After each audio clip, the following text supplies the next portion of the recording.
Welcome to Yeti and the Beast podcast. I'm the Yeti. And I'm the Beast. And this is where business, discipline, and real life collide. Welcome to another edition of Yeti and the Beast. This week we plan on talking about business and the different adventures that we've been on with that and our mindsets behind it. So welcome, Yeti. Good morning, good afternoon, good evening, good day to you all. We hope everybody's well. We had some topics that we wanted to just cover.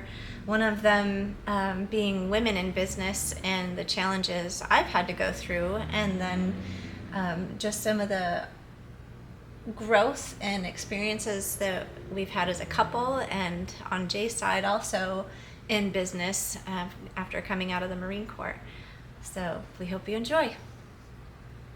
Fantastic. And just so you know, if you've tuned into last week's, Erica made mention that I spoke way too much and she didn't speak very much at all. It tends to be a little wordy sometimes, but that's okay, because I'm So always the on quiet this one, episode, so we're going to turn the tables and I'm going to be less he's going to actually obnoxious. make me talk today. I'm going to make her talk because I could go on business, and I know so can you, so I'm going to give you the floor. Yeah.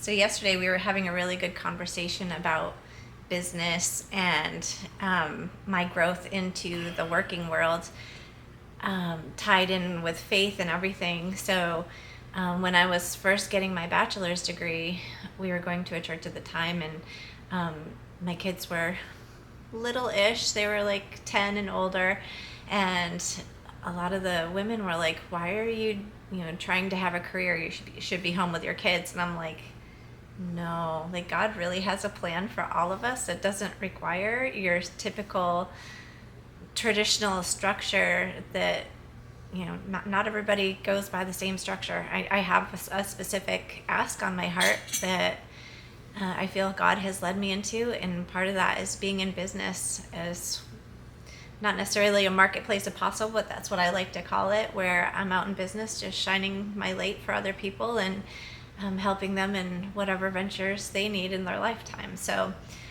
for me, having the pushback from other women was really challenging for me, because I'm like questioning, like, am I doing the right thing, reading the right thing? And I'm like, I know within all my heart that that's absolutely my path. And so that was one of the things that I was really thankful for Jay in my life, because he was on the same level with me. We were totally aligned in that decision.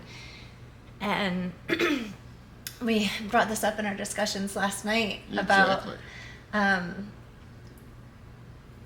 something struck us about the Proverbs 31 woman, how she's so driven, yet sometimes people completely fail to realize who that proverb was talking about. And most people in Christian faith look at the Proverbs 31 woman as the pinnacle of what you need to be. Yeah. But yet they just look at it as the virtuous and taking virtue out of context. Mm-hmm. She was a businesswoman. She was a leader. She was what was it, the word the multipreneur. Mm-hmm. She was in textiles. She was in international business. She bought land. She was a woman of power. Yeah. And a lot of us fail to remember that. And the funniest part that we came up with was like, so who was this woman that was written about? And remembering that the Proverbs 31 was written by Solomon, it was no one other than Bathsheba, David's wife, that there was major controversy around. So it's pretty interesting how one of the most talked about women in the Bible is actually one of the most revered. Yeah, one of the most revered, but also one of the most slandered women in the Bible too. It's like, but she was adulterous. Exactly.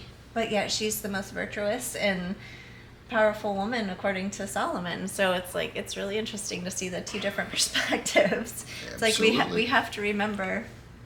And those are the deep rabbit holes that we go down, where we're like, let's focus on this and let's dig deep. And the more you dig, the more you find out, and that's why businesses grow, because you cannot be stagnant when you're putting things into place. When you're going into business, you need to have that dream. Have that drive. Put that dream into a plan. Mm-hmm. And then the most important thing, which a lot of people fear, is execution. And if you don't have those three components, you're not going to enjoy what you do. Yeah. Especially as an entrepreneur. Oh, absolutely. There's so many days that I wake up and I'm like, oh. And the more I would just tap into my faith, God would just be like, let's do this one more time. It's like, okay. And I would say, I went through that for quite a while, being in my career after my children were raised and getting established now in my time.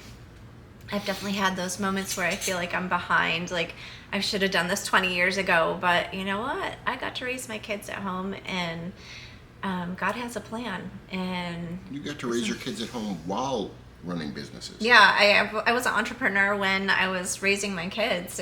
Even from the startup, I wanted to stay home with my babies, but I couldn't afford it at the time, so I did a full-time daycare out of my house and kept a pretty sustainable income for 10 years doing that until I couldn't take it anymore and moved on.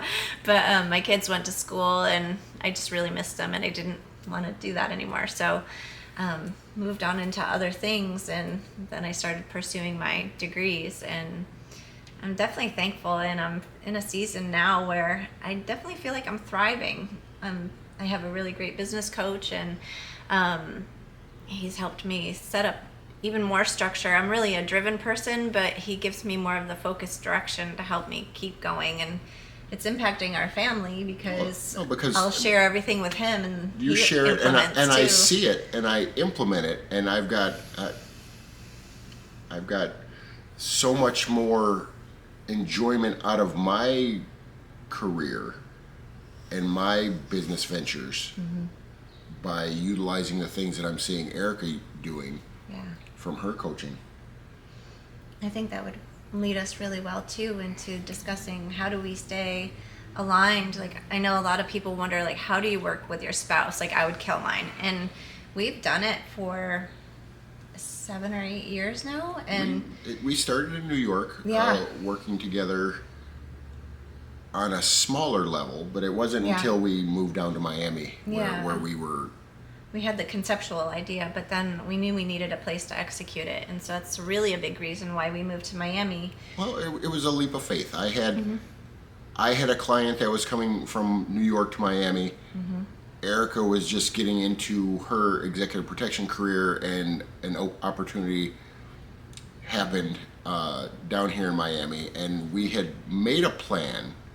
Our 4-year plan. We had a 4-year plan, which again, that goes along with your notes and everything, going along with how Erica likes structure. And once the job opportunity opened up for Erica in Miami, it was a no-brainer. It's like, okay, this is where we're going to be going. We're going to have to pull the plug, completely uproot, pull the trigger now, and uproot now. So our 4-year plan turned into a 2-month plan, where we had to sell our house. We had to locate a place, apartment, move to Miami, move to a place that was sight unseen. I mean, we've both been to Miami, but we never got a chance to get outside of Miami proper, I would say. And so we were looking through places, and then we found one, and that in itself is another whole complete testimony on faith podcast. On that one. But as far as us working together, and back to that question of people always asking, well, how do you work with your spouse? Like, we just always do. Like, we carry our relationship in such a way where I came into the relationship wanting to have good communication, wanting to have that constant level of, he's my best friend, and at the end of the day, he's the one that's always going to be here for me. So I want to always treat and honor him with love and respect. And no, we don't always agree, but we always talk about it. And building a business together has been its own set of challenges. He's great at the execution on the field. I'm great at execution in the office. And so it just creates a symbiotic balance of partnership together where he's terrified literally of sending out invoices, and for me I'm just like, oh yeah, pop it off. I'm not terrified of the invoices. The invoices are all right. It's just all the other, what we call that, it's the administrative, the elf work, all the behind the scenes stuff of the day-to-day that makes the business logistics strong. I love. The orchestration and the execution of the jobs, the details that we do. Yeah. Can do that all day. It's just that behind the scenes computer work, the office work, where I don't like to sit behind a desk. And I he feels like he's wasting his time when he's sitting at a desk, whereas if I'm out in the field, I'm like, I have so much to do and I'm not being productive right now. I might be getting paid, but I'm like, I have other things to do too. So that's where we have this complete balance of what makes us tick and what makes us thrive. So it works out really well. So, yeah, that's the kind of stuff that makes us tick and keeps us balanced. And so how has it been for you as far as being in business, especially with your wife? What's been your biggest challenge with me? This is my biggest challenge, dealing with this. God, that red light is on, so therefore I have to talk. It is. Now I've got it's your turn. Now it's the screaming in my head. Cut. Now it's your turn. Now it's my turn. What was the question? How do you like working with your wife? Like, what are your biggest challenges with me, or what are your biggest, like... Well, being the boss, I get to tell the secretary what to do. Oh, now he's going to die. and so it's simple for me. I just point. Sometimes I don't even have to open my mouth. Sometimes I just grunt. And I'm like, ugh.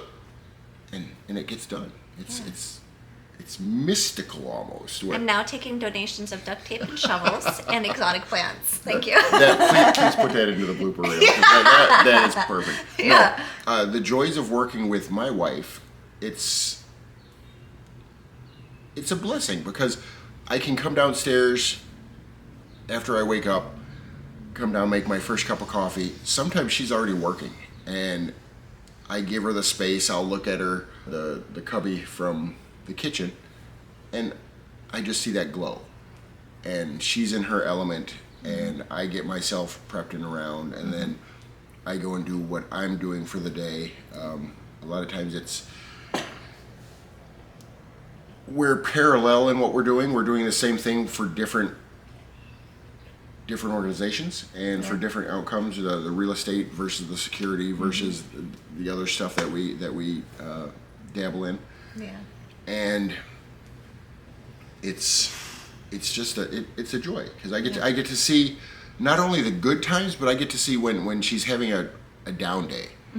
And it's key because this goes on to, if you wanted to talk about that, what you dealt with the other day, where if I can see or I can feel that she's off, I'm the rock that she needs to lean against. For sure. And I need to empower her and motivate her in the ways that only I know how. Just simple things, whether it's a gesture of putting my hand on her shoulder or telling her, hey, it's gonna be okay, this and this. Sometimes it's as simple as going for a walk and just letting me verbally spit all over. It's the support because we're both strong independently, but we're stronger together. Yeah, for sure. So when we're in our independent mindsets, working on our specific projects individually, and we see the overtaking of stress or anxiety, it's always good to be that buoy out in the middle of the ocean while the ocean current's going all over, saying, you know what, take a breath. Yeah. Lean on me because I can lean on you, and in itself that's a strength. Because it's not saying that either one of us is more than, it means that we're 100% equals, where one of my instructors from ESI, back when I was a student there, and it chimes in and rings true to me to this day, where you're a student for life and you're a teacher for life. So the knowledge you have, pass that on. You're never going to stop learning. Once you say I've learned it all, you're going to fail. Yeah. And you're forever be a student. You're forever be a student. Yeah. Forever be a teacher. Yeah. Pass on that wisdom. Have mentors. Have people that you can lean on, because there's times that those leaders need to lean on you, and that's what a true support in business looks like. Yeah. Not just familiar or relational, where you and I working together or separately in a relationship, but in business, in life, in family, in the extended family, with friends. I would say our biggest challenge would be when we're in seasons where we're both incredibly busy and don't have a lot of time for each other or good communication, and tensions will get higher at that point, and it's like we just need to pull the plug and just go for a walk, just go for some coffee, sit down, get away from the desk, get away from work a little bit, and have that good communication, come back and just re-partner with each other. And being conscious of your emotions and your moods and the stress level in the household is something that I think we try to really be aware of, so that we can always have that level of respect and care for each other. Exactly, and we call it out because there's no reason to tiptoe around it or act like it's not happening. Yeah. If I'm doing something and it drives Erica crazy, she's quick to call it out and say, look, you said this and it made me feel like this, why? Yeah. And once we communicate, it's a two-way street where you'll be busy and I'll say something, and in your mind you're just expressing yourself. It might come in out a feminine way. In my brain it came out wrong, and And once, instead of fluffing it under the rug or passing it on and saying, I'm just going to be ticked off or angry. Why would you say that? Oh, I didn't mean it like that. Yeah. And so we communicate. Yeah, it's all about communication. All about. But I think that about wraps it up for today. And no, there's still a lot we can discuss on business. So we could go on. We'll continue on with it, but we're wrapping up now because company's coming. Company's coming, and I've got to get off to a massage. So see, she gets massaged. I go to places like the shooting range or the combatives zoo. or the zoo. Yeah. Yep, that's his happy place, minus the beach.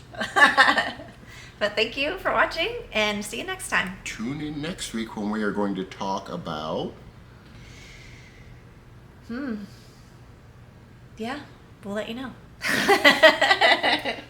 We know because it's in our notes.